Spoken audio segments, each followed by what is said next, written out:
A big thanks to all of you tuning in now as we welcome NASA and their coverage of the second Axiom mission, AX2. You're joining us here with live views from NASA's Kennedy Space Center. Specifically, this is the iconic Launch Complex 39A with a Falcon 9 rocket and Dragon spacecraft that are in the final stages of preparation, leading to launch in just over an hour from now. As the name suggests, this is the second flight for Axiom Space with a handful of noteworthy firsts. This 10-day mission will see the first female commander of a private space mission, legend and former NASA astronaut Peggy Whitson. Our pilot, John Schaffner, will soon become the first Alaskan astronaut. And two national astronauts will be the first from the Kingdom of Saudi Arabia to fly to the International Space Station, Ali Al-Karni and Rayana Barnawi. Taken together as a crew, this is the first private mission with private astronauts and astronauts representing non-US nations through direct commercial arrangements. And that's just to name a few. My name is Duke Brady, and I'm a multimedia specialist at Axiom Space, based out of Houston, Texas. And I'm Kate Tice, Quality Systems Engineering Manager here at SpaceX headquarters in Hawthorne, California. And as Duke just mentioned, our coverage has now expanded to NASA television, and we would like to welcome NASA's Leah Cheshire from Johnson Space Center in Houston, Texas. Hey, Leah. Hey, Kate, great to see you and Duke, and I'm excited to join as we get closer to launch, so thank you so much for having me. I am here in Mission Control Houston, where the Orbit 3 team is coming on and taking over from the Orbit 2 shift. These teams are monitoring the station and its crew 24/7. And of course, in here today, we'll be watching the launch with the International Space Station flying 260 miles over the southwest coast of Ireland at the time of liftoff. But we've still got some counting down to do before then, so back to you guys at SpaceX. Thanks, Leah. Now, liftoff time is still holding for 5:37 p.m. Eastern Time, and we're tracking no issues with Falcon 9 or Dragon. The range is green, and the weather is cooperating, as we saw earlier. Really picture-perfect views coming to us from Kennedy Space Center, as you can see there. Now, over the last 3 hours, Axiom astronauts Peggy Whitson, John Schaffner, Ali Al-Karni, and Rayana Barnawi donned their SpaceX suits in our suit-up room and were then transported to the pad where our crew entered the SpaceX Dragon spacecraft that you see there live on your screen. And since arriving at that spacecraft, our crew were helped by the closeout engineers to get into their seats, attach their suits to special umbilicals that provide breathing air and communication links to Dragon's systems.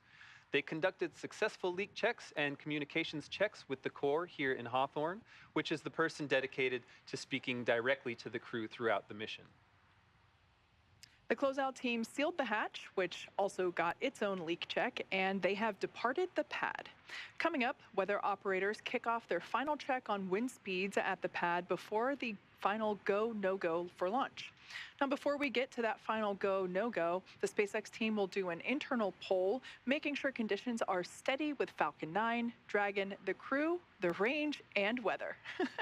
A lot of things needing to line up there. Absolutely.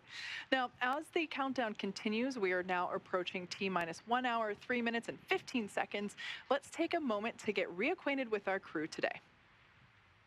The AX2 mission commander is Axiom Space's Director of Human Spaceflight and retired NASA astronaut Peggy Whitson. During her career with NASA, Peggy flew 3 long-duration missions to the ISS and has more cumulative time in space, 665 days, than any U.S. astronaut and more than any woman in the world. She has conducted 10 spacewalks with over 60 hours to her credit. Dragon SpaceX, cycling orbit tank isolation valves to equalize low flow pressure. Dragon copy. And that was the voice of Peggy Whitson, who also performed hundreds of research experiments on board the ISS. The pilot for AX2 is private astronaut John Schaffner. A STEAM advocate, business pioneer, and lifelong space enthusiast, he's been a pilot since the age of 17 and participates in extreme sports from hang gliding to base jumping to high-performance racing. Sounds like a busy guy. John trained as the AX-1 backup pilot, and during this mission plans to invest a lot of his time in STEAM education activities aimed at empowering educators. And representing the Saudi Space Commission and serving as mission specialist, Ali Al-Karni is an Air Force captain in the Royal Saudi Air Force. Ali graduated with a Bachelor of Aerospace Science degree in 2013 from King Faisal Air Academy in Riyadh, Saudi Arabia. Having flown as a fighter pilot for 12 years, Ali was selected as an astronaut in 2020. Also representing the Saudi Space Commission and serving as a mission specialist, Rayana Barnawi has a master's degree in biomedical sciences from Al Faisal University in Riyadh, Saudi Arabia, and a bachelor's degree in biomedical sciences from Otago University in Dunedin, New Zealand. She has been a research lab technician since 2013 in the Stem Cell and Tissue Reengineering Program at King Faisal Specialist Hospital and Research Center. You've seen the vehicle, you've met the crew. Let's send you over now to NASA's Johnson Space Center, where Leah Cheshire is following the launch preparations from Mission Control in Houston. Leah? Thanks, Duke. You're right. I'm here in the International Space Station Flight Control Room at Johnson, where teams staff this room around the clock to monitor the crew and the systems aboard the orbiting laboratory. Today, they're ensuring that the station is ready to receive Dragon and the AX-2 crew. Since NASA opened up the space station for commercial activity in 2019, the agency has continued to work with private industry to prepare for the future of low Earth orbit. NASA's long-term goal is to no longer be the provider of a low Earth orbit destination, but to be a customer, one of many, purchasing commercially owned and operated services. To ensure the path of tomorrow, we have to work together today. Enabling private astronaut missions on board the space station helps us to refine and mature the processes needed for the future, with NASA astronauts working side by side with private and national astronauts in a new age of science and discovery. And we take this next step together as we continue counting down to the AX-2 crew launch to the International Space Station. As you can see, it's an incredibly busy time in low Earth orbit and beyond. And with that, let's connect with NASA Public Affairs Officer Megan Cruz at Kennedy Space Center. You know, Leo, we love our launch days here at Kennedy Space Center, and we love it when we can witness them with NASA Administrator Bill Nelson. Administrator, great to have you here. It's always a pleasure. So as Leah said, it's been a busy, exciting 3 years here at Kennedy. Since 2020, we've launched 7 crewed missions to the ISS, but we've also paved the way for private missions like Axiom 1 last year and today AX2. So I want to ask you, how are NASA and the general public benefiting from these private missions? Well, we go in a public-private partnership, and we go with a fixed-price contract. And because it's a public-private partnership, the private partner is putting skin in the game, or in other words, investing, so that at the end of the day, the cost to the federal government is less. And that's the way we're going back to the moon and then on to Mars. And we do it also differently, is we're going on an international mission. And so, as we have announced, the first crew to go back to the moon in a half century, it has a Canadian astronaut that's part of the crew. And I think also what's great is that we're opening up low Earth orbit to new partners, as you were saying. So, you know, we we will continue to use the space station through 2030, and then after that, the agency will transition to, as you know, commercially owned stations. So, how is that transition going? What's the latest on that? Well, the goal is we want to bring space business off of the Earth up into low Earth orbit. And to do that, we, NASA, want to concentrate our efforts going on further into the cosmos. And so we want to bring in our public-private partnership to encourage them to do low Earth orbit. And therefore, when we're through with the space station in 2030, and it will be pretty old by that time, it's time to move on to commercial space stations. We can still what we, NASA, need to do in low Earth orbit by utilizing the commercial stations. And we've given seed money to 4 companies to build commercial space stations in low Earth orbit. And one of those is Axiom Space. And Axiom is going to start their venture, by the way, not only of getting accustomed to taking private astronauts into space as this mission is, It also is helping us with our international partnerships because we have 2 Saudis on this trip. But it also will have its first component of its space station, and it's going to dock to the International Space Station. So a lot of exciting things, as we keep saying, in the years ahead. So I do want to talk to you about, you've been alluding to the Artemis program, the fact that working with these commercial companies to continue access to low Earth orbit, it allows us to think farther. So yeah, talk to us about some of the international partnerships that, that are helping the Artemis program. Well, we have some 15 partners that have, if not built, are certainly participating in the International Space Station. And this, of course, is a huge structure, 120 yards long. You think from one goalpost to the other goalpost in a football stadium. That's how big it is. And they are very much you're seeing the results of that public-private partnership here. Another example is look at the phenomenal success of SpaceX as a means of getting to and from the space station. So when we shut down the space shuttle a dozen years ago, now we rely on a private company to go to the International Space Station. In this case, it's SpaceX. In July, it will be Boeing as well. Any words to the AX2 crew today? Well, first of all, I wish I were with you. And secondly, Godspeed to all of you. Awesome. Thank you so much, Administrator, and I hope you enjoyed today's launch. Thanks. And so, again, we were talking a little bit about the Artemis program. Did you know that NASA and Axiom Space are also working together to design the suits our astronauts will wear when they land on the moon in the next few years? Here's a sneak peek at what those suits will look like. This is a prototype of what astronauts will wear when they land on the moon for Artemis 3. While this prototype is black with blue and orange detailing, the real moonwalking suits will be white to reflect heat and keep astronauts safe from extreme temperatures. NASA selected Axiom Space to design, develop, and certify the suits. They will fit a broad range of crew members, men and women, accommodating at least 90% of the U.S. population. That's one small step for man, one giant leap for mankind. The moon suits worn by Apollo 11 astronauts in 1969 had a bulky life support system. The new Axiom Extravehicular Mobility Units, or AX-EMUs, will have range of motion and flexibility needed to explore the lunar South Pole. They will give astronauts the capability to access, live, and work on the moon. Future versions could even have avionics. Astronauts will start training with the spacesuits later this year. That's a look at your Artemis Moon Minute.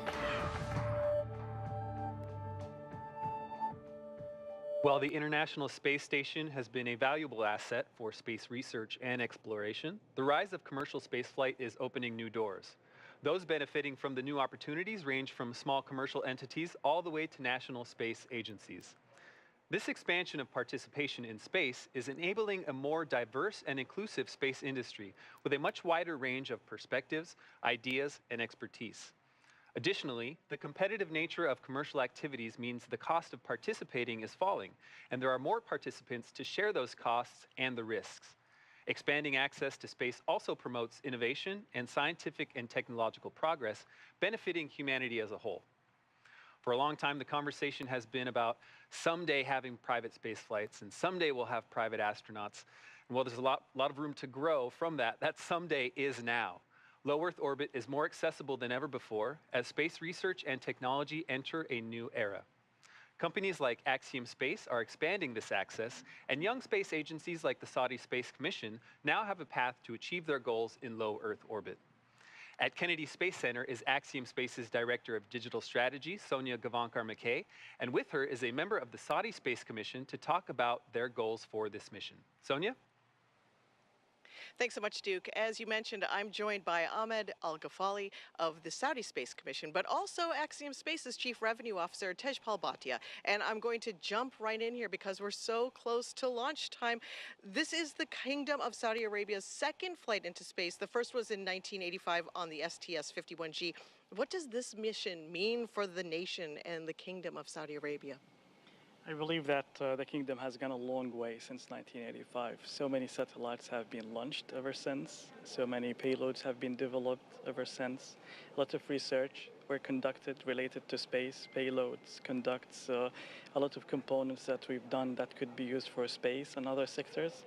So that's a long way since that time. And here we are today, just an hour away from this historical mission that will carry 2 Saudi astronauts for the first time to the International Space Station. However, I do believe that it's not only Saudi that has gone a long way.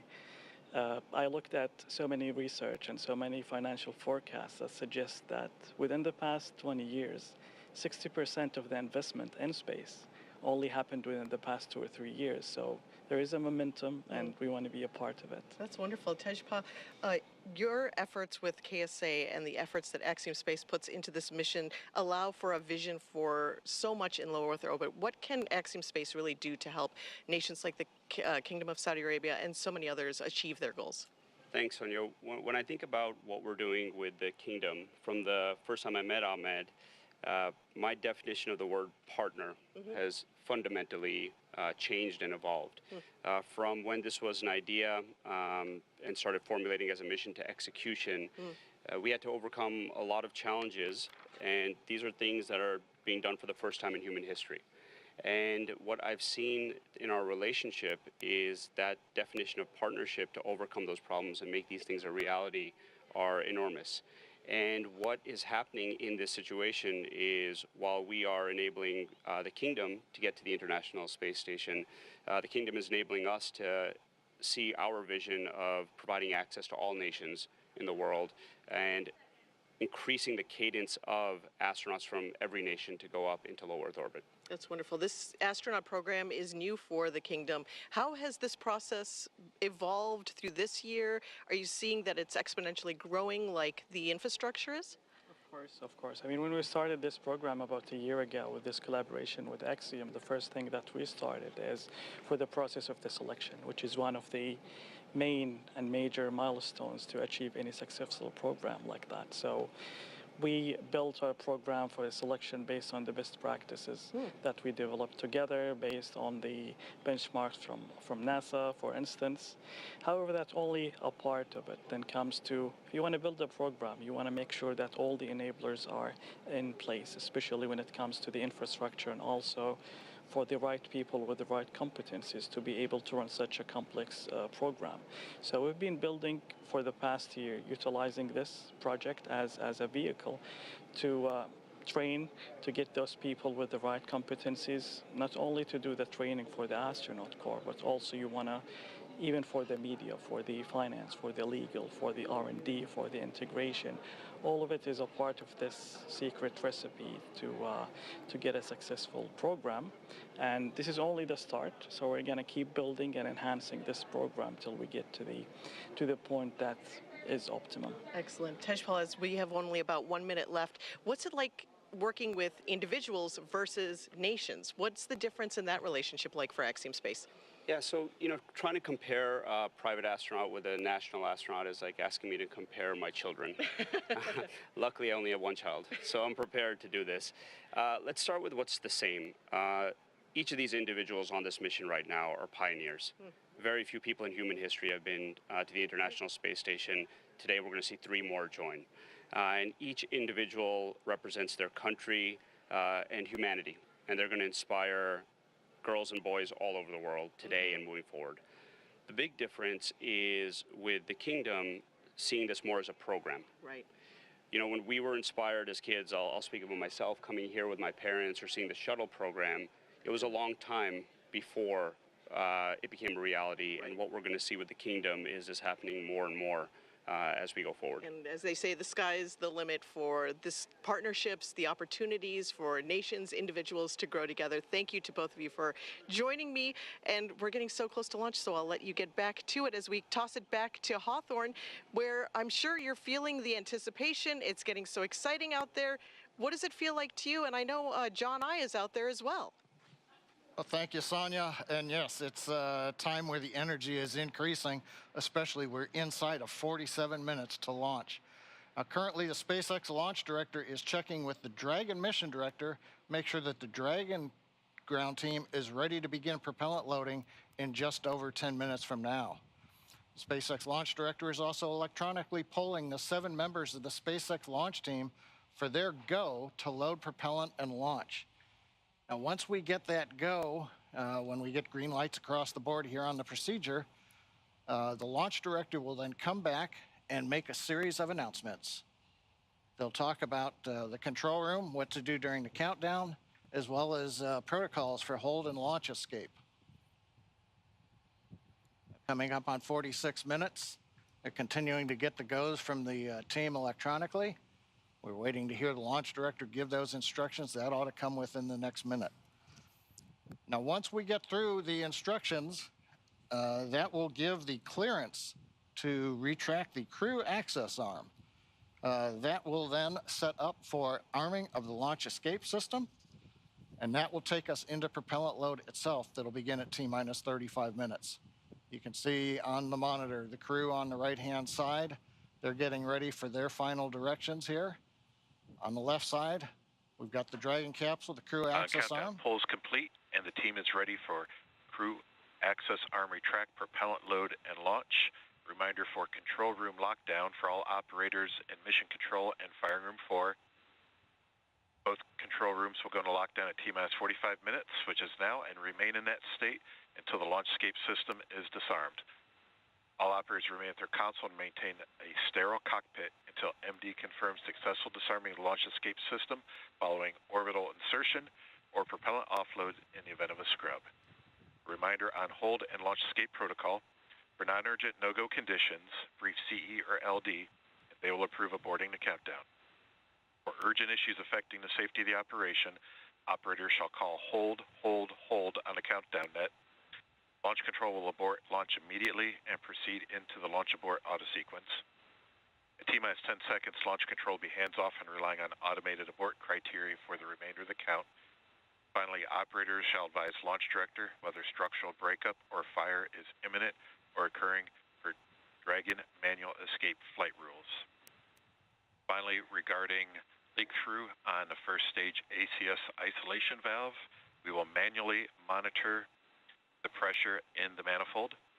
Stage 1 will assess and at T-minus 35 seconds indicate whether the pressure rise is within the predicted range. If it is not, Stage 1 will call a hold on the countdown net. Are there any questions? Hearing no questions, launch control, you may proceed with arming the crew arm for movement.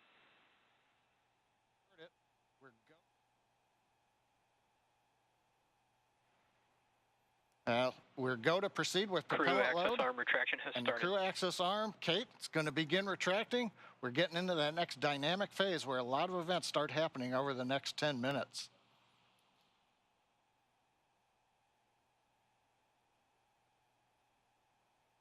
Now, while we wait for the arm to begin moving, currently Falcon 9 Dragon continue to be go. Obviously, we've completed the poll. The range continues to be go for launch. They're monitoring clearance area around the pad. And there goes the arm beginning to move, the view from on top of the fixed service structure. And the weather continues to be acceptable for launch as we get ever closer.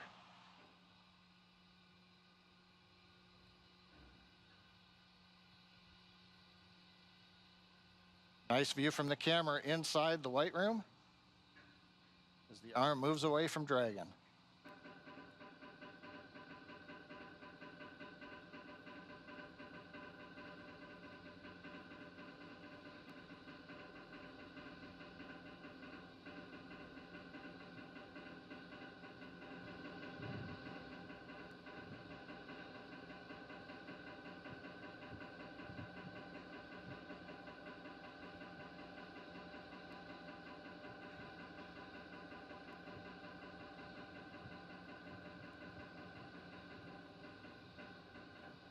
The clock continues to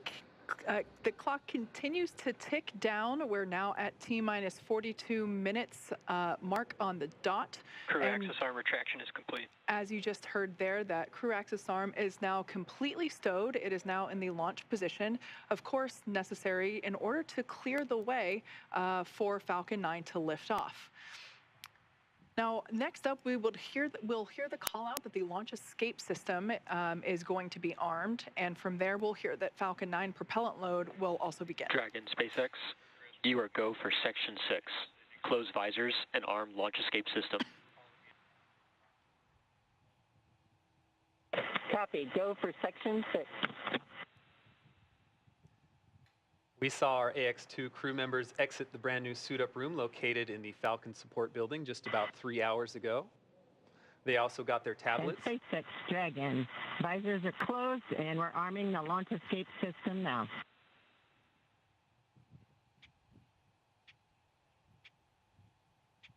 Those tablets provide them with all the information they'll need for the mission. You see them attached to their left legs.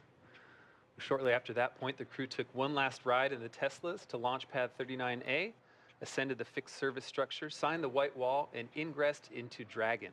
After getting buckled in, the spacecraft hatch was closed, and the closeout technicians cleared the pad, leaving just the crew members inside the Dragon vehicle. All right, so as we heard the call out, we are arming the launch escape system, which is a system that basically gives the crew options, a pathway to safety through all phases to orbit. We take every system is verified armed.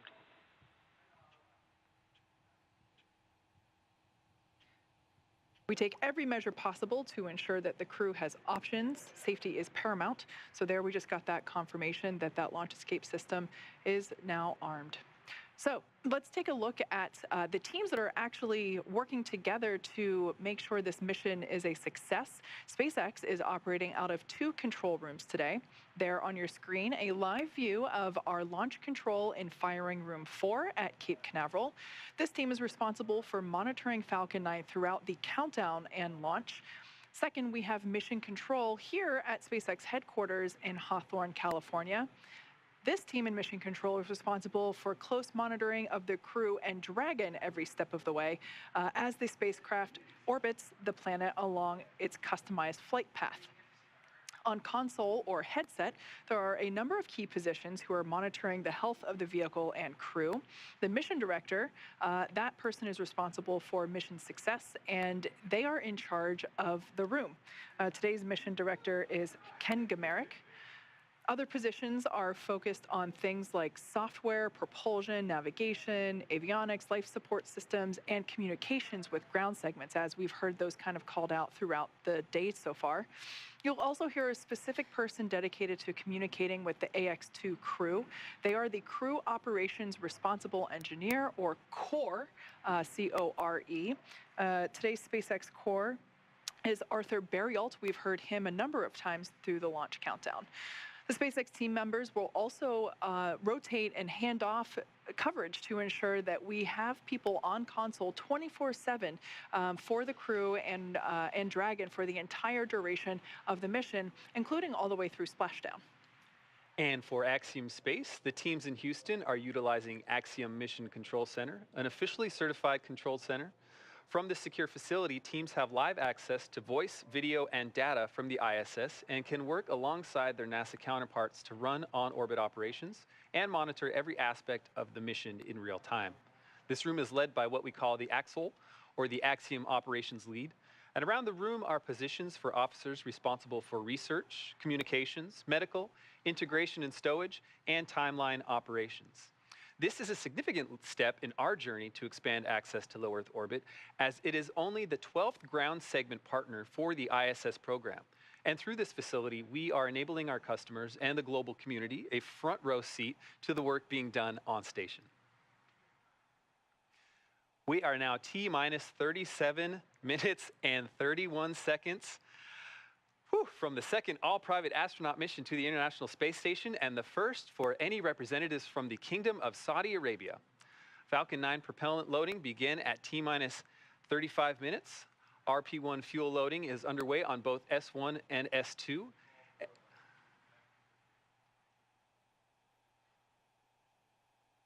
And LOX loading is underway Falcon on 9 tanks SRAM. will be venting for propellant load. Expect loud venting.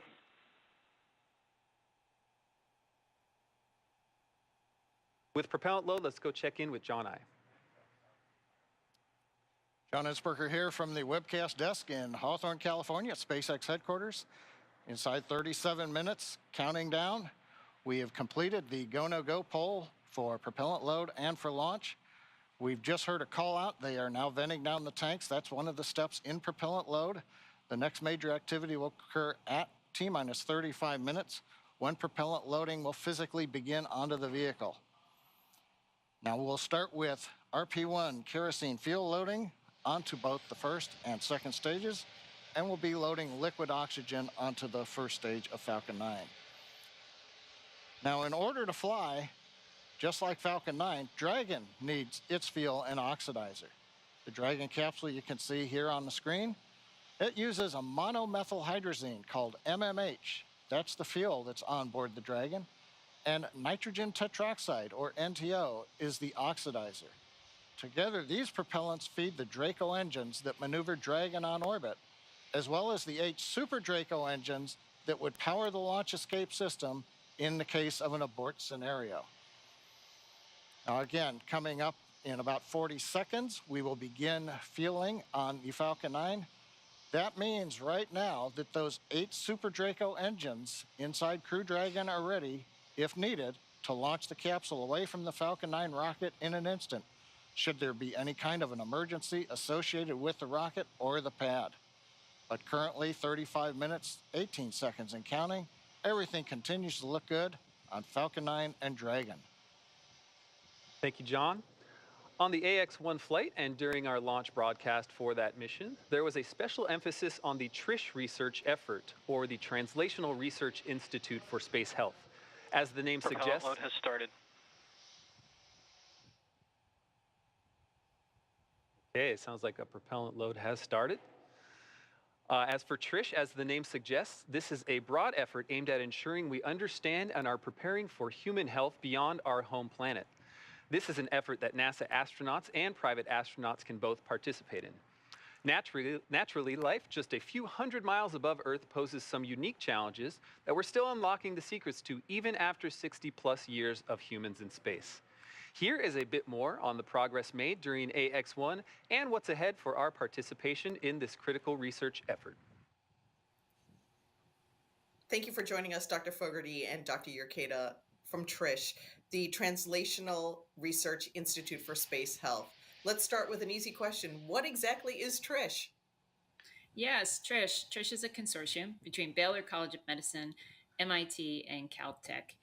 We are funded by NASA to relentlessly and innovatively solve the risks for human space exploration and use a variety of tools to get there, including commercial spaceflight. What are the goals of the research being conducted for AX2 through TRISH? That is a great question. The research that we're conducting on AX2 has been highly prioritized to solve the most important risks for human spaceflight as we are planning to go back to the moon and going to other planets.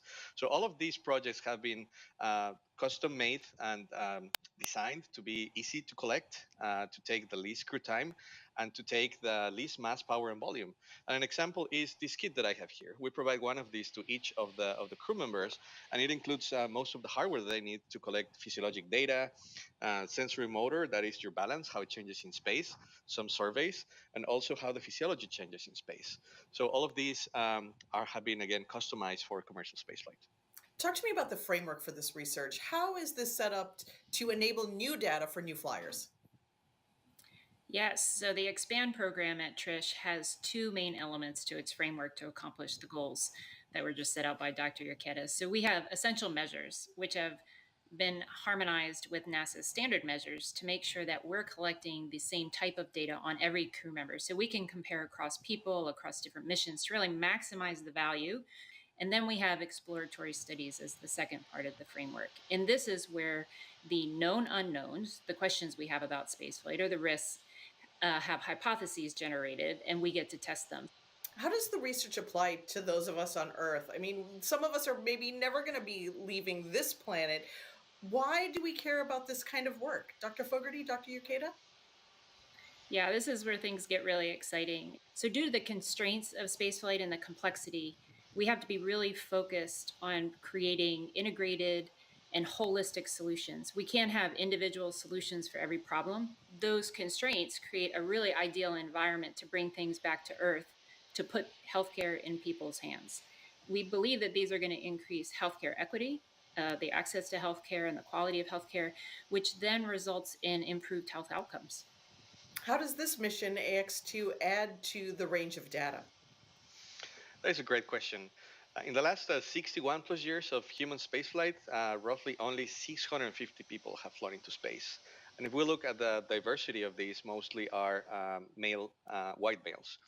And what we're seeing with commercial spaceflight is a more diverse population. We're seeing people from all ages, younger and older, as compared to your government astronauts. We're also seeing people from multiple demographics, backgrounds, training, education, and also people with medical conditions. So as we keep growing this database of civilians flying into space, we will have all of the tools that we need to make most humans being able to fly into space, stay for there longer, and enjoy the experience. Thanks so much for joining us. I look forward to watching the launch with you and seeing the astronauts return and looking at their data. Thank you. Thank you. We are now just under 30 minutes from the launch of AX2 mission. It has taken an enormous effort from an incredibly dedicated and hardworking team to get to this moment. Knowing that not everyone can be here to witness it, and even fewer get to share a message with the crew, we asked teams to record some words for this moment. As the countdown to launch continues, here are a few messages from those across the Axiom family. Peggy, you are an inspiration to so many people around the world. To me, it's been so impactful to see a woman like yourself make such great strides in exploration and achieve so many different types of firsts. My family and I will be watching you launch and cheering you on all the way to the ISS. Hi Peggy, Kelly and Delta here. We just wanted to let you know that we're cheering you on. We're so excited to watch you launch. You're an inspiration to women and girls around the world, and you've been a personal inspiration to me in my own journey to space. We're so excited to watch you launch, and we'll be cheering you on here on Earth. Go Peggy, go AX2! To Peggy, our notorious space ninja, John, aka Loki, to Ali, who's also known as Slayer, and then to Rihanna, our very own ray of sunshine. Wishing you an amazing launch today, as well as a smooth journey to the ISS. Ad Astra AX2 crew. Thank you, Peggy, John, Ali, and Rihanna, for inspiring the next generation of astronauts. From our crew experience team to our AX2 crew, we are so proud of everything you've accomplished, and we're excited for your successful journey home. Send us a postcard. Just wanted to say that we're super excited for all the groundbreaking researches you guys are going to do. We're rooting for you, and good luck. The marketing team has been proud to support AX2 mission. Godspeed, AX2. This is the Portable Life Support System team. We are very excited about the AX2 mission coming up and wish you all the best. We're very excited for you guys. Y'all are such an inspiration, and we're rooting for you all the way through. We wish you a safe and successful mission. We want to congratulate the AX2 crew. Thank you so much for all of the inspiration, and we wish you the best on your journey. AX2 crew, we're proud of you and good luck! Hey AX2, all of us in avionics wish you safe travels and lots of fun. Godspeed. This is the Environmental Controls and Life Support Systems team at Axiom Space. We're super excited about the AX2 mission and want to wish the best to the crew. AX2 crew, we are so proud of you here at Axiom Space. This is the systems engineering team on the station program. Godspeed and Ad Astra on this groundbreaking mission. From human resources to you, go AX2! We're sending all of our support to you guys from here in Axiom headquarters, and we just wanted to say congratulations on the AX2 mission. Hey, this is Ryan Lee from the Pressure Garment team, wishing you on the AX2 flight all the best. Godspeed, guys. Go team! Go team, go team, go team, go!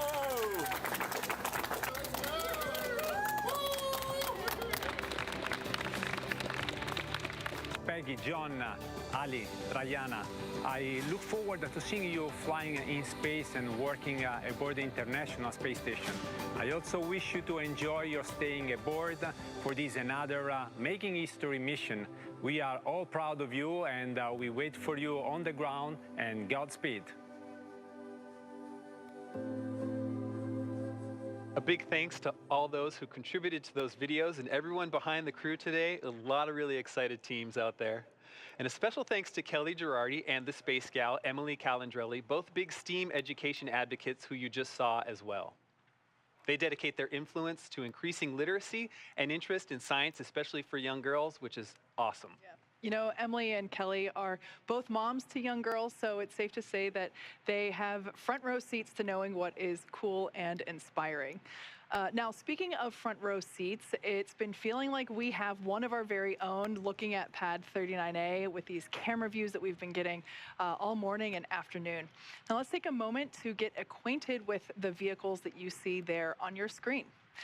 The Falcon 9 rocket with a Dragon spacecraft on top together stand at about 215 feet, which is almost 30 feet taller than the Leaning Tower of Pisa in Italy.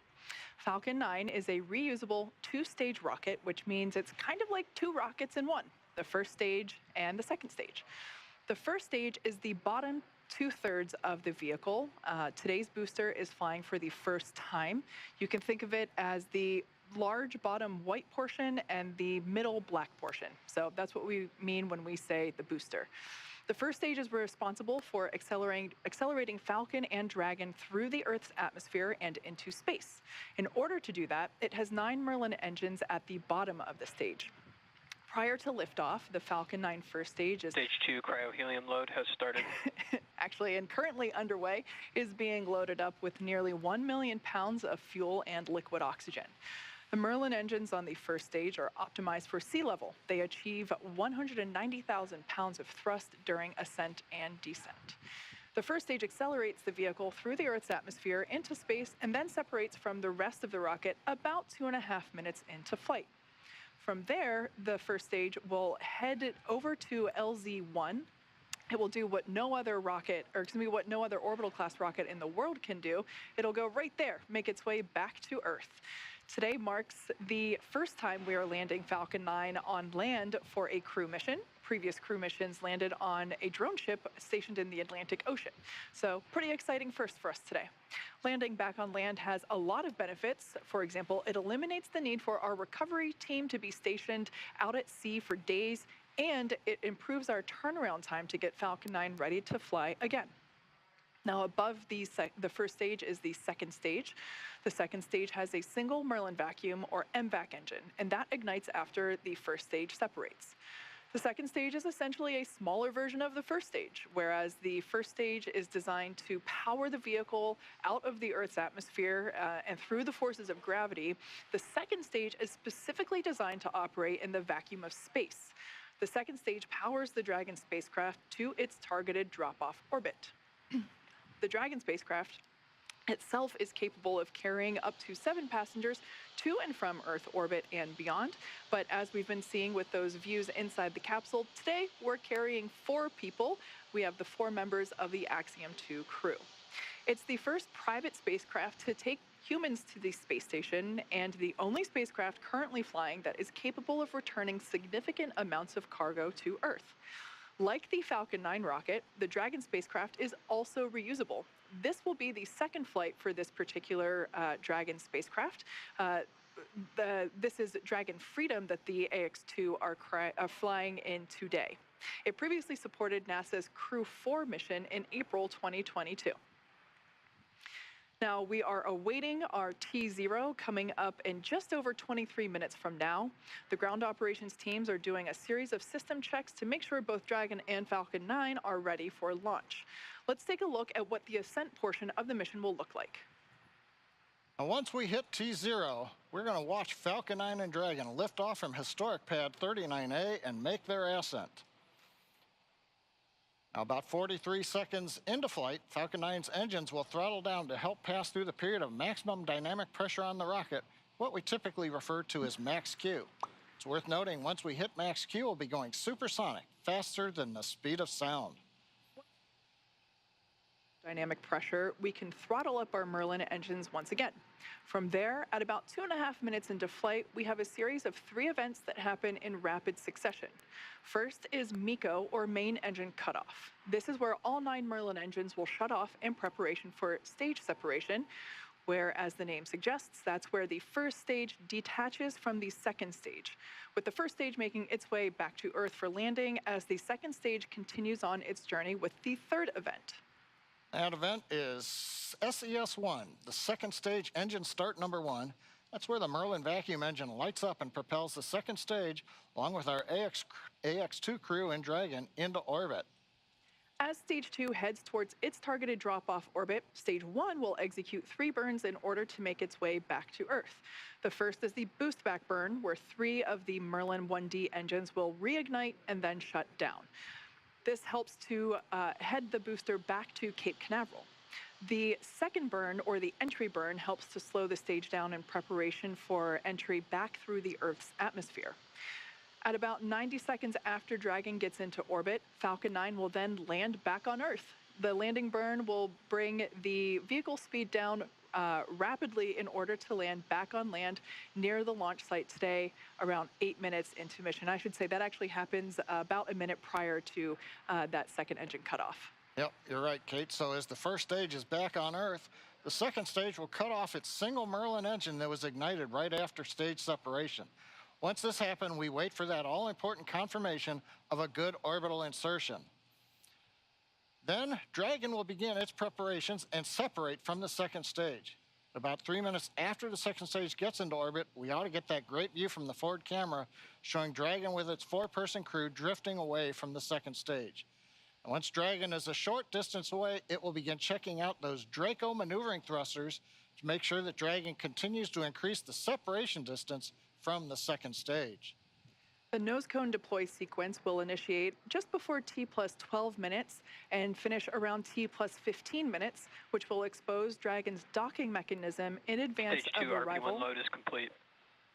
All right, that call out there telling us that RP1 loading is now complete on Stage 1. Now, in advance, or excuse me, on, I think we heard actually Stage 2 there. Now, that docking mechanism exposure will be in advance of arrival to the International Space Station. Now, with that, let's head over to Leah at Johnson Space Center in Houston for another update on how things are going there with station preparation. Hey, Leah. Hey, Kate. The space station team here in Houston is focused on the critical systems on the station, and everything continues to function as expected ahead of launch. So the teams have verified the command path from the ground up through our constellation of communication satellites to the station. Everything is nominal. We love that word, and the station will be ready to receive Dragon tomorrow should they launch tonight. Mission Control Houston is go for launch. Once the crew arrives at station, the Expedition 69 crew will be there to welcome the AX2 crew on board. Right now, living in the station, we have 7 people. That includes NASA astronauts Frank Rubio, Woody Hoburg, and Steve Bowen, United Arab Emirates astronaut Sultan Al-Nayati, and Roscosmos cosmonauts Andrei Fedyayev, Sergei Prokopyev, and Dmitry Petelin. Flight Director Greg Whitney is on console now, leading flight controllers on the Orbit 3 team in Houston for launch, and Flight Director Marcos Flores will lead teams for docking tomorrow. A reminder that launch today will take about 16 hours to get to the station, with docking to the Node 2 Zenith or space-facing port scheduled just before 9:30 a.m. Eastern Time tomorrow. Once Dragon is fully docked to the station, the teams here in Houston will assist the Axiom space and space station astronauts with leak checks as they work to open hatches on both Dragon and inside the station's pressurized mating adapter. We expect hatch open to take place about 2 hours after docking. That's it for us here in Mission Control Houston, and I will send it back over to the team in Hawthorne. Duke? Thanks, Leah. And all of that is set to begin in just over 18 minutes from right now. And I got to say, the energy around here is certainly rising. As Leah just mentioned, once the crew launches, they will spend the next 16 hours in Dragon, catching up to the International Space Station. That time on orbit and in Dragon will feature a variety of tasks, including some planned photography, but about half of that time is scheduled for sleep, which the crew will absolutely need because once they reach the ISS, they have quite the schedule ahead of them. They will spend 8 days on station conducting a variety of science investigations and technology demonstrations, including radiation protection research, studies on how to create rain and how to enhance our understanding of dangerous thunderstorms, as well as DNA research with nanomaterials and reprogramming skin cells to help create regenerative medicines. Wow. When they are not hands-on with research, they will be participating in numerous outreach events connecting with groups around the world. John, for instance, will use the station's ham radio to share a message with students. Beyond all that, Commander Peggy Whitson has assured us that each of them will carve out some time to simply pause and look down at the planet below as it speeds by at a cool 17,500 miles per hour. I mean, I would imagine that if I were in space, my face would just be up against the window the whole time. On station, just in the cupola the whole time. Yes, exactly. Now, as we've said before, we have an instantaneous launch window. That means that we have 1 second. We're targeting 5:37 p.m. Eastern Time, 2:37 p.m. Pacific Time. So just 16.5 minutes from Stage now. 2 LOX load has begun. That call, they're telling us that the liquid oxygen on stage 2 is now beginning, the liquid oxygen on is beginning to be loaded onto stage 2. That will wrap up around T minus 2 minutes. Now, I was talking about the instantaneous launch window because we are essentially chasing the space station. We're trying to catch up to it. It means that in order for everything to be precisely lined up in terms of how much propellant we're taking on board, and obviously we don't want to take too much because everything about space is weight. How much weight are you taking? And so we want to optimize our path to the International Space Station. And yeah, so we basically have that instantaneous moment to take off. All right, and that moment is coming soon. And as we approach the final moments of our countdown to launch, Axiom Space CEO Mike Suffredini wanted to take a moment to reflect on this, the second Axiom Space mission. This mission today is very meaningful for Axiom Space. It's a watershed moment because it's our opportunity to really start bringing the rest of the world to the International Space Station. We're honored that the Kingdom of Saudi Arabia is flying with us here today. The 2 crew members flying are fantastic. They've done a great job in training. Of course, John Schaffner's been with us for a while. He's a backup on AX-1. We're excited for him to fly. Of course, the commander's Peggy Whitson, and while she's the first woman commander for a commercial mission, that's a big deal to us. I really don't think it's a huge deal to Peggy. She's flown so many times. This is, like riding a bike. But we're very excited for this crew, and we're looking forward to their mission. So, we don't do this by ourselves. Axiom is a wonderful company with fantastic employees. They've done quite a bit of work to get to this point. The commander is one of our very own as well. But our thanks go out to the entire team that support us. Axiom done a fantastic job in preparing for the mission and the medical and all the work that's gone into getting the crews ready to go fly. SpaceX, with its fantastic, reliable Dragon spacecraft and Falcon launch vehicle, have prepped the crew and the vehicle, and it's out on the launch pad ready to go. And of course, NASA, we can't do any of this without NASA, who has worked with us along the way, allowed us to have this opportunity, and will work with us on orbit. And of course, the investors. The reason why we get to do what we're doing as a company and build this space station and do these missions is because the investors that are with us along the way. So it's the entire team that has supported us and worked with us throughout this last several months as we prepared for this mission, and we're thankful to them all. All right, guys, you're going to have a great time on orbit. We're looking forward to seeing you there on orbit. From all of us here at Axiom, we wish you good luck and Godspeed. Just under 13.5 minutes, and everything continues to look good for launch of Falcon 9 and Dragon. Now, currently, Peggy, Falcon 9 began we are still tracking no issues on Dragon for today's launch. We have continued weather evaluations, and for your awareness, we are monitoring an anvil cloud that is moving towards LC-39A. It's currently 5 miles away, and it just needs to remain outside of 3 miles for launch to continue. The weather officer is going to continue monitoring this cloud and will continue to provide updates to the launch teams. How copy? Dragon copies, no issues on the vehicle, watching the cloud. I'm thinking very dry spot. Good readback, and just a reminder that for the Falcon 9 valve, the Falcon team is going to be performing that manual evaluation of the manifold pressure until T-minus 35 seconds. And if we do not pass those checks, the Falcon team will call a hold. If the evaluation passes, there will be no call made, and we will continue with the countdown. So again, at T-minus 35 seconds following the manual evaluation, if we do not pass those checks, the Falcon team will call a hold. But if there is no call, we have passed the checks, and we will continue with countdown. Dragon copies. Manual evaluation. We'll call a hold if it's not passing the checks. Expect no call if it looks good. Good read back. I like that comment. Thinking dry thoughts. Now we're talking about propellant loading. RP1 fuel is completely loaded on the second stage.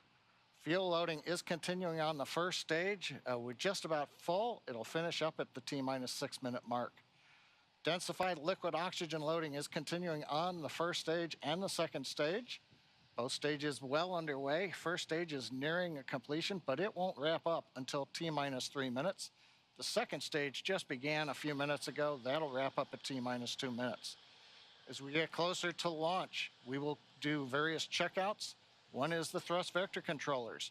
These are what move the engine nozzles around on the first and second stage engine. And when we move those nozzles, we call it TVC wiggles. Those will be done inside 10 minutes. We'll also be doing checkouts of throttle valves on the engine. Now the range currently is go. Air and sea space are clear. The weather, you heard the briefing from the Corps up to the crew. We're watching one anvil cloud. It's within 5 miles, but it's got to just stay more than 3 miles away, and we will be go to fly. And meanwhile, the Dragon team also had reported they're working no issues. Everything is complete through the countdown. The comm checkouts are finished. The access arm is retracted. The launch escape system is armed. The crew is strapped in and ready to go. We're coming up on final instructions of the crew. We'll hear that at T-minus 10 minutes. They'll configure their displays for launch. They'll get the last messages, and then we'll go into the terminal countdown sequence. Let's listen into the countdown net. Dragon, SpaceX, confirm crew displays are configured for launch. And SpaceX, Dragon, we can confirm crew displays are configured for launch. SpaceX copies. And on behalf of the entire SpaceX team, we are honored to have you aboard Dragon Capsule Freedom today on its next trip to the International Space Station and the second Axiom crew mission. We wish you a great mission, good luck, Godspeed, and enjoy the ride. Let freedom fly. Hear the crew calling back to the ground, let freedom fly. We see them applauding. Everything continuing to look good. We're coming up on 9 minutes to launch. Next major event is going to be engine chill at T-minus 7 minutes.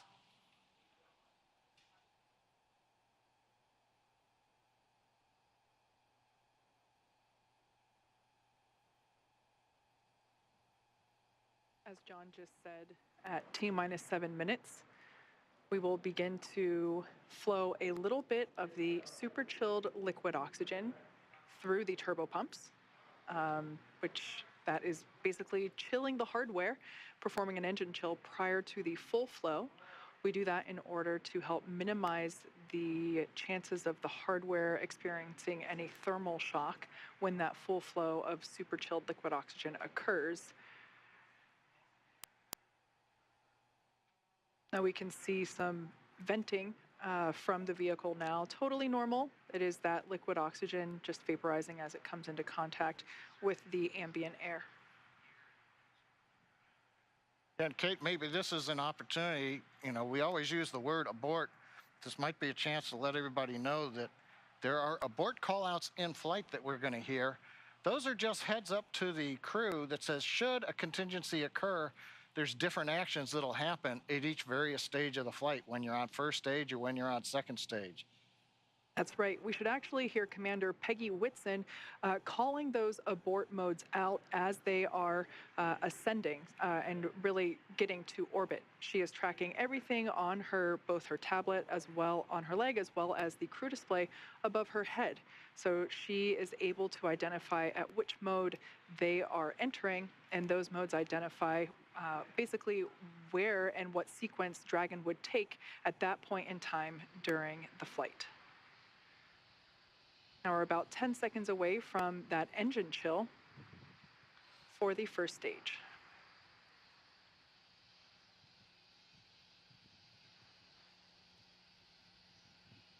Engine chill has started.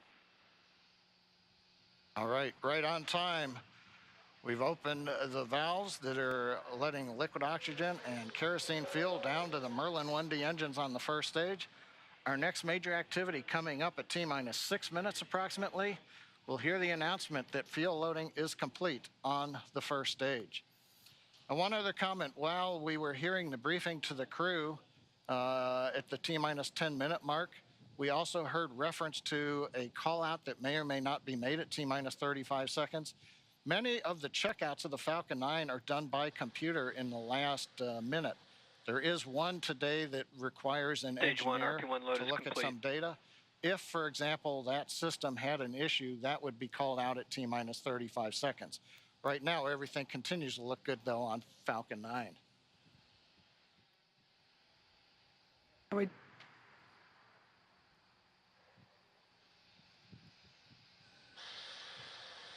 We also heard in the briefing that they are tracking an anvil cloud that at the time of the briefing was about 5 miles away from the pad. They are tracking it. It just needs to stay outside of 3 miles, so everything still continues to look okay on that front. The next call out that we'll hear in about 30 seconds is that Dragon has transitioned to the terminal count configuration. That's basically an indication that the Dragon spacecraft has taken over the spacecraft's countdown and will at that point be on internal power.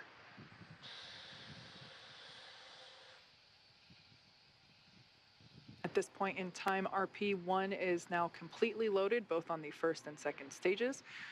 LOX load continues on both stages.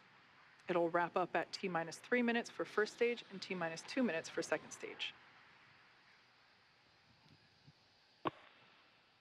Dragon tanks are pressurizing for Trongwreck retract.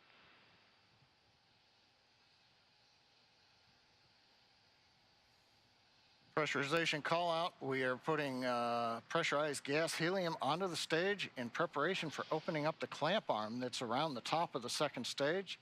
That'll happen just at about the T-minus 4 minute mark. The clamp arm will open, and about 10 seconds after that, the strong back, the structure alongside the Falcon 9, will recline just about 2 degrees away. We've heard the call out, strong back is retracting. That starts the sequence now in the ground computer to open the arms and then recline that strong back about 2 degrees away. At liftoff, hydraulics will then pull the strong back to a position about 45 degrees away from the rocket as it flies out of the launch mount. See the arms opening up now around the second stage. We should now be able to see that strong back retract just a couple degrees away from the launch vehicle.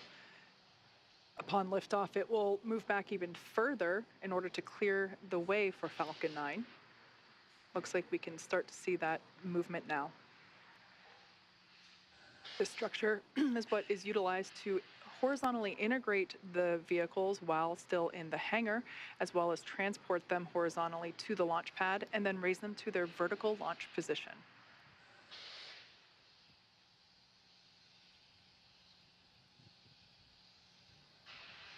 And we've got the strong back is now, you see a little bounce there as it stops. Stage 1 LOX load is complete.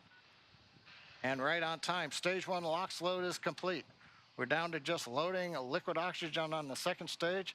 That'll wrap up just after T-minus 2 minutes, at which point we'll have the 1 million pounds of propellant on board Falcon 9 ready to fly. We can see the vehicle continuing to vent some of that gaseous or the liquid oxygen that has now vaporized. Dragon is in terminal count and is on internal power.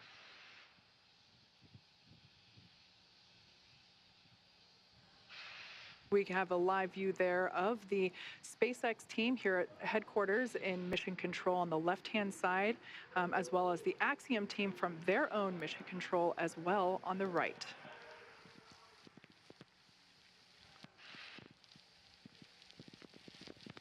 Dragon SpaceX for weather. Looks like the system has cleared, and we're looking like we're go for launch for weather. All right, we've heard a good news information to the crew. Dragon copies. We're letting them know that it appears the weather is going to avoid the area. That is great news indeed.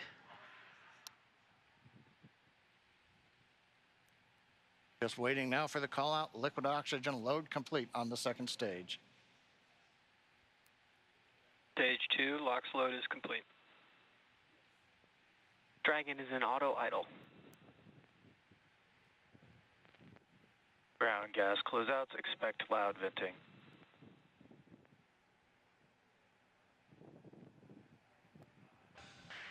At venting, we're now bleeding off excess pressure in the strongback. That's what's giving that large white plume as cold gas meets the warm Florida air and condenses the moisture. We're coming up on 1 minute where the flight computers will take over the sequence. Let's listen in to the launch of Falcon 9 with Dragon and the Axiom 2 crew.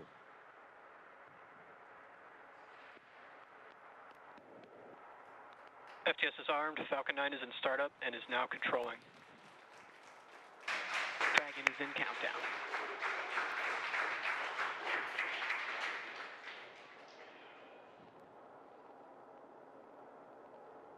Dragon, SpaceX, go for launch. Dragon, copy. Go for launch. T-minus 30 seconds.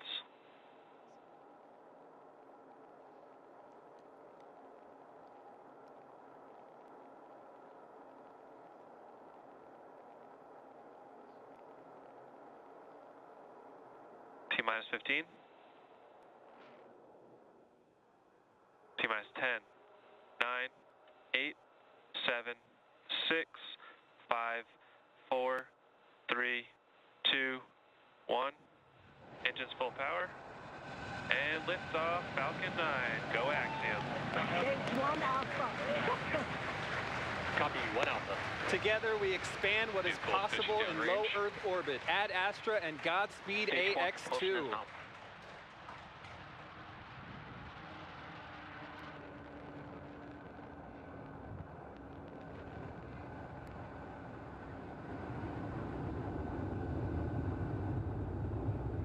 Plus 30 seconds into this historic. T plus 36 seconds into flight. A great view of Falcon 9 heading to space. Power telemetry is nominal. Stage 1 throttle down. Power telemetry nominal. We're into the throttle bucket as the first stage is throttle down power on the Merlin engines in preparation for max Q.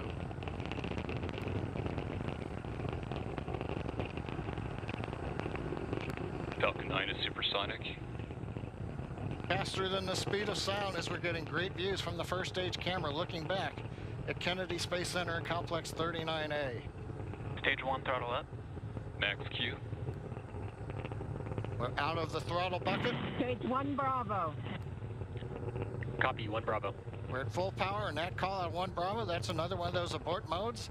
As we get higher and faster, the logic for Dragon, should a contingency occur, changes from stage to stage. Impact chill is underway. Chill announcement says we're getting the turbopump on the second stage engine cooled down in preparation for its light up coming up in just another minute from now.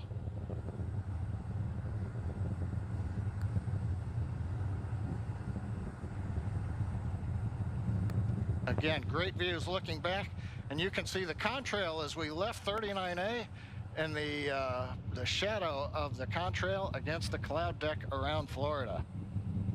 And we're coming up 3 big sequences and a view live of the crew inside Dragon.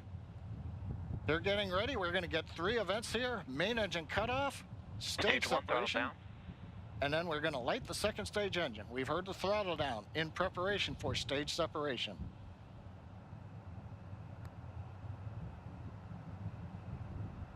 Nico. 2 Alpha. Stage separation confirmed. Copy, 2 Alpha. And back ignition. Stage 1 boost back startup. All right, stage separation. We've lit the second stage engine. The first stage is into the boost back burn, working its way back towards Cape Canaveral. Views on the left side, that's the first stage. Engines running as we come back to the launch site or the landing site. Second stage engine nozzle is visible on the right side as we're powering the Axiom 2 crew into low Earth orbit on the way to the International Space Station.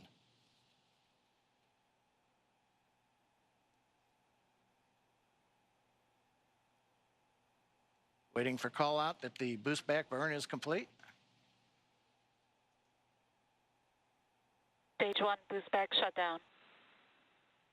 Right on time. First stage completed the first of 3 burns heading back to the landing site. Second stage continuing on power and on trajectory. Acquisition signal, Bermuda. We head northeast, the Bermuda ground station. Dragon, SpaceX, trajectory nominal. Bermuda is listening into the vehicle now. Nominal trajectory. And the crew hears the call out of a nominal trajectory.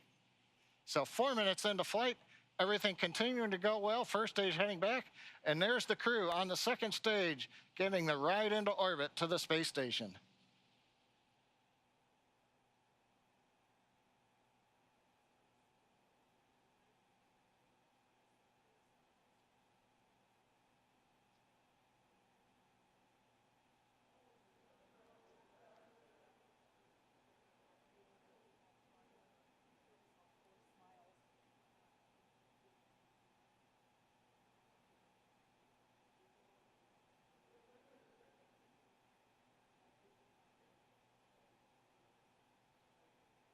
Coming up, we're waiting for the next trajectory call out from the guidance officer. Dragon, SpaceX, trajectory nominal.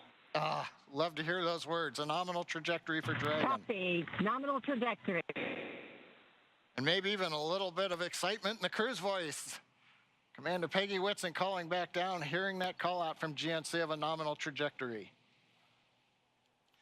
Left side of the screen, you can see the first stage. It's now beginning to orient itself so that the engines are pointed down towards the land as we will be descending towards landing zone 1 in Cape Canaveral. The 4 titanium grid fins have all deployed. They'll help guide They'll guide the first stage through once we get into the atmosphere following the entry burn, which will be coming up here in another couple of minutes.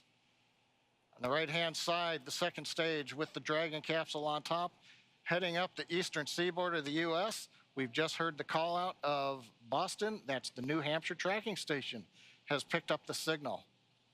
Dragon, SpaceX, trajectory nominal. GNC continuing to make those call outs that we want to hear. Everything continuing to look good. And the crew echoing them right back down. Good comms with the crew. We've been able to bring some live video shots from inside the capsule as they're headed to space. And there's another view of the crew. Stage 1 entry burn startup. And there we heard that the startup burn for that stage 1 booster, you can see it there on the left-hand side of your screen, has now begun. Stage 1 entry burn shutdown. And conclusion of that entry burn, that burn helps to slow the vehicle down as it re-enters the Earth's atmosphere. The first stage sees high drag, which scrubs roughly 70% of the velocity by the time that landing. SpaceX, trajectory nominal. Love to hear that call out. Everything nominal trajectory. Beautiful view of planet Earth coming to us from the second stage views on the right-hand side. Left-hand side, our first view of the Space Coast once again. This booster is attempting a landing at LZ1. Stage 1, transonic. That booster is now traveling near the speed of sound. Live view coming to you from one of our tracking cameras. We can see the grid fins actuating to help steer the booster down. Stage 1 landing burn. Stage 2 FTS has saved. Standing by to... Stage 1 landing leg deploy.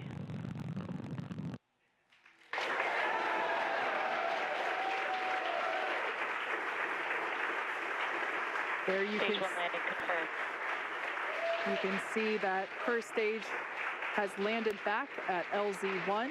This is the first time that we have performed a land landing on a crew mission. Coming up next will be second engine cutoff, or SECO, and that's where after that engine cuts off, the second stage will coast for a few minutes until Dragon is commanded to separate. Stage 2 is in terminal guidance. We're expecting SECO to occur in about 20 seconds.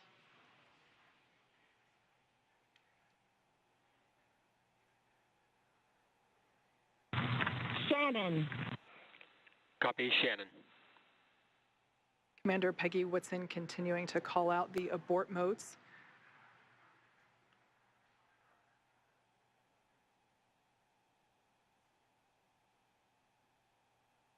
SECO. All right, on time shutdown of that second engine.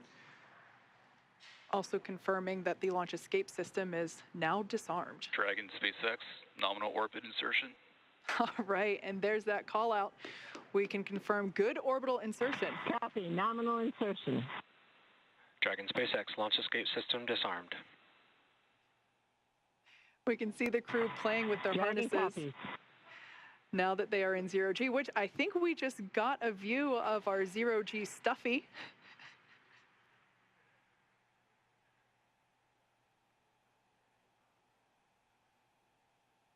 Clearly the crew is having fun already. Right after liftoff, I think we heard a laugh coming from Commander Peggy Whitson, which, being a NASA legend and one of the most decorated astronauts of all time, it's amazing to hear that even a space veteran as she Expected loss of signal, Cape. still has fun at liftoff.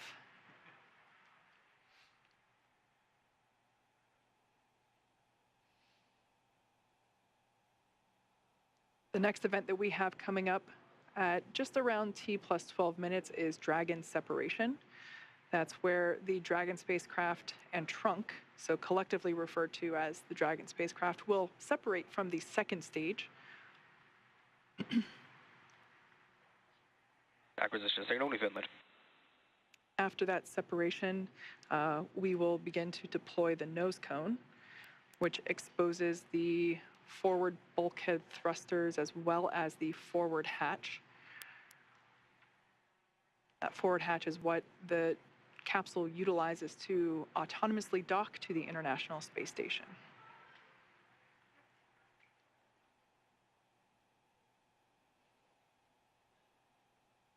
Going from left to right, everyone's having fun, clearly. We have mission specialist Rayana Barnawi. To the right of her is pilot John Schaffner. Then we have Commander Peggy Whitson. And on the far right, mission specialist Ali Al-Karni. We can see that the excess strap on some of the harnesses, as well as the writing utensil for their tablets, they continue to play around with as they are experiencing zero-G for the first time. At least we can say that for 3 of the 4 astronauts on board today.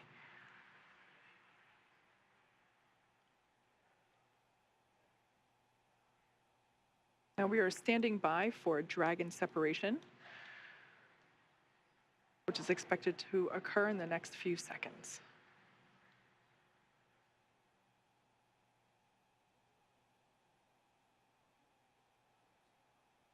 Dragon separation. And Wow. there you can see live on your screen, that Dragon shrunken capsule. That's a really cool view. That's actually SpaceX launch director. A very great flight. Wish you safe travels. And a few words from our chief engineer as well. Thanks for putting your trust in the Falcon 9 team. Hope you enjoyed the ride to space. Have a great trip on Dragon. Welcome home to Zero G, Peggy. That was SpaceX Chief Engineer Bill Gersten. Good to be here. It was a phenomenal ride.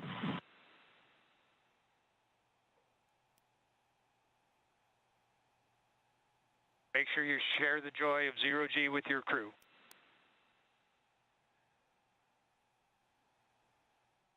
We will do that.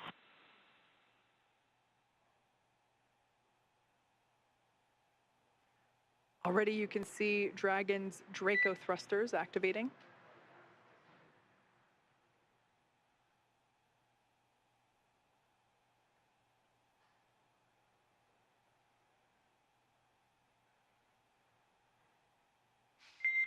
Dragon SpaceX, nominal dehumidifier activation and service section Draco checkouts. Nose cone deploy is in progress. Hooks are opening. Dragon copies. All right, great news there to let us know that the hooks, there are two sets of hooks. Signal, Bermuda. Two sets of hooks that are now disengaging.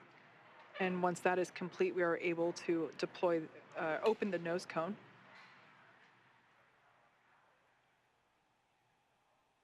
We should see that nose cone deploy in about a minute. It's a great view on the right-hand side of your screen from the Falcon 9 second stage, looking at the Dragon Freedom capsule.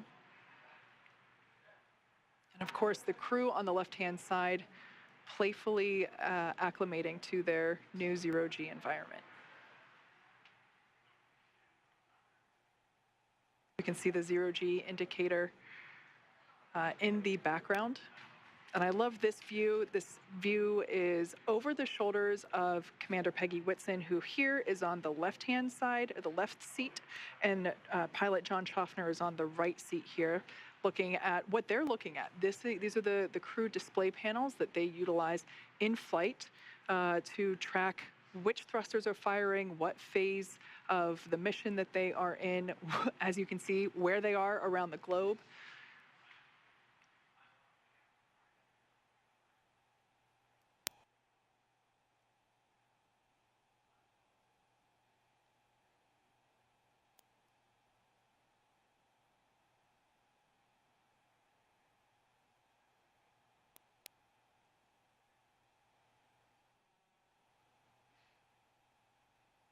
All right, as we can see, crew getting acclimated. The nose cone hooks are in the process of being disengaged, so they are starting to open.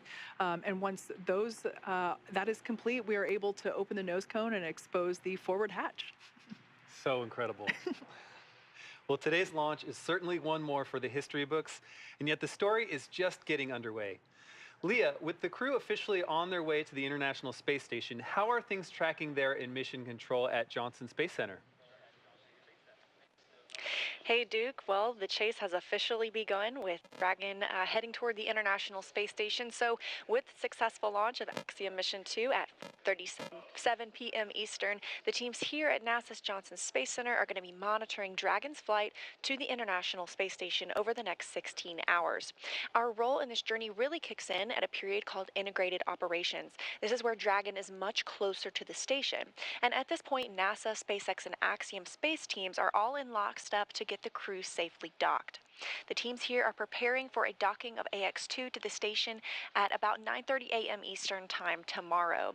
We're going to begin joint coverage of that phase at 7:30 a.m. Eastern Time. But for now, that'll be it for us in Mission Control Houston tonight, and I'll be back with you tomorrow for docking. Back to you, Kate and Duke.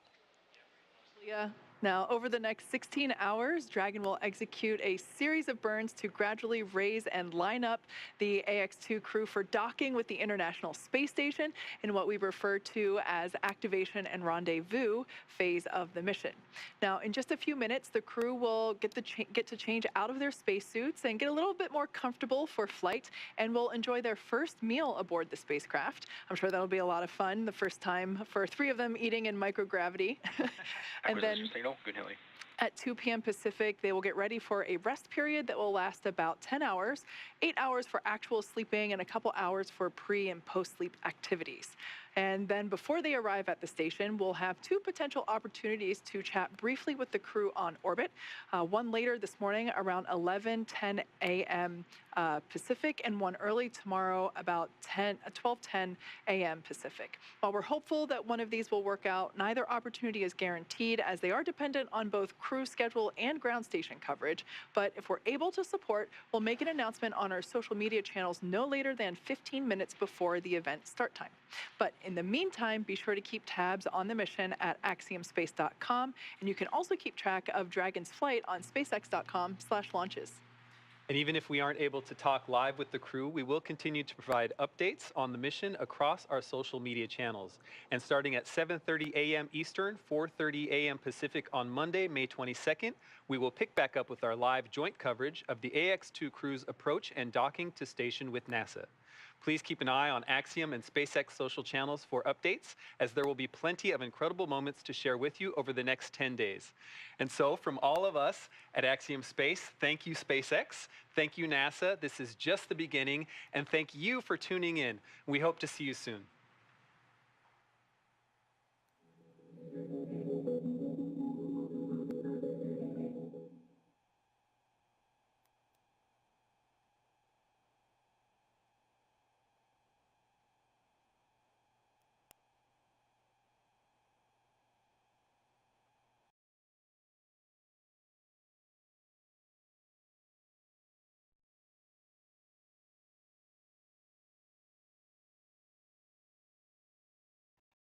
In the range.